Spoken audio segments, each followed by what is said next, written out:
অভিনন্দন, বড়দের আমার প্রণাম। আমার পরিচয়টা দিইনি, আমি হচ্ছি রূপা ভট্টাচার্য, শিবুদার শিষ্য, রীতাদির শিষ্যা। এই দুই গুরুর আমি ছাত্রী। ঠিক আছে, এটাই আমার পরিচয়। আচ্ছা, আমি একটুখানি কথা বলছি যোগ নিয়েই। এখানে যেহেতু সবাই যোগেরই লোক, বলার কিছু নেই, তাও আমার মনে হলো এটা একটু বলি, তাই বলছি। আমাদের মানে দৈনন্দিন জীবনে যে কোনো কাজের সঙ্গেই আমরা যোগটাকে অনেক সময় অ্যাড করে ফেলি। যে কোনো কাজ করতে গেলে কিন্তু আমাদের যোগের কথাটাই মাথায় আসে। এই যে এখন চলছে মহাকুম্ভ চলছে, তাই না? মকর সংক্রান্তি, মহাকুম্ভ, সারা ভারতবর্ষব্যাপী অনুষ্ঠান হচ্ছে, বিহু, পোঙ্গল, মানে সব স্টেটেই কোনো না কোনো প্রোগ্রাম হচ্ছে। তার সঙ্গে কিন্তু আর একটা জিনিস খুব চলে, সেটা হচ্ছে ঘুড়ি ওড়ানো। ঘুড়ি ওড়ানোটা কিন্তু খুব হয়। এই ঘুড়ি ওড়ানোটা নিয়ে আমি একটু কিছু বলছি, যে ঘুড়ি ওড়ানোর সঙ্গে একটা কিন্তু আমাদের যোগের একটা যোগ আছে। দেখো, সবাই কিন্তু ঘুড়ি ওড়াতে পারে না, ছেলে বা মেয়ে যাই হোক, ঘুড়ি ওড়াতে গেলে কিন্তু খুব মনোসংযোগ লাগে।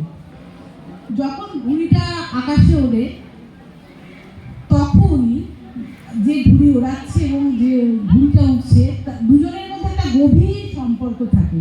সেই সম্পর্কটা শুরু হয় প্রথম থেকে, যখন ঘুড়িটাকে বাঁচা হয়।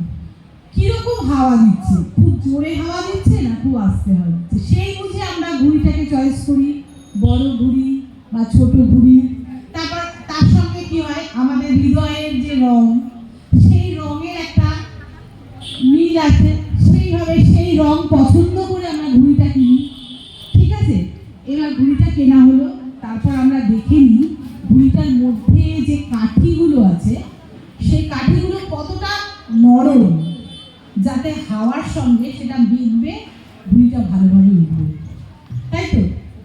আচ্ছা, এইবারে হাওয়া কোন দিকে যাবে, আমাদের সেই বুঝে তৈরি হতে হবে ঘুড়ি ওড়ানোর জন্য।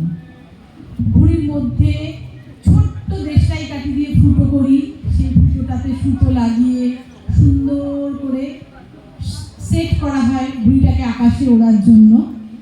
তারপরে ধীরে ধীরে আমরা প্রথমটা ঘুড়িটা ওড়াতে গেলে কিন্তু একটা বিশাল মানে পরিশ্রমের কাজ, বিশাল পরিশ্রম। ঘুড়িটা আকাশে ওড়াতে গেলে প্রথমটা কিন্তু বিশাল পরিশ্রম।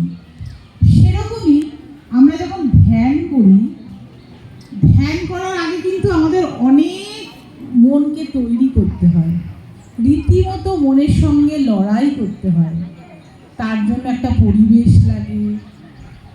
আমার হয়তো প্রথমে আমি একটা জায়গা পছন্দ করলাম, সেই জায়গাটা ভাল লাগলো না, কোনো একটা জায়গায় গেলাম, সেটা ভাল লাগলো না, আবার একটা জায়গায় গেলাম, সেখানে গিয়ে পছন্দ হলো। ঠিক ঘুড়ি যেমন পছন্দ, সেরকমই কিন্তু পছন্দ। এইবার ঘুড়িটা উঠছে, আমিও ধ্যানে বসেছি, কিন্তু কিছুতেই মনকে ধ্যানে আনতে পারছি না, লড়াই চলছে। ঘুড়ি যখন আকাশে উঠবে, তখনই আমার মন ধ্যানে বসবে।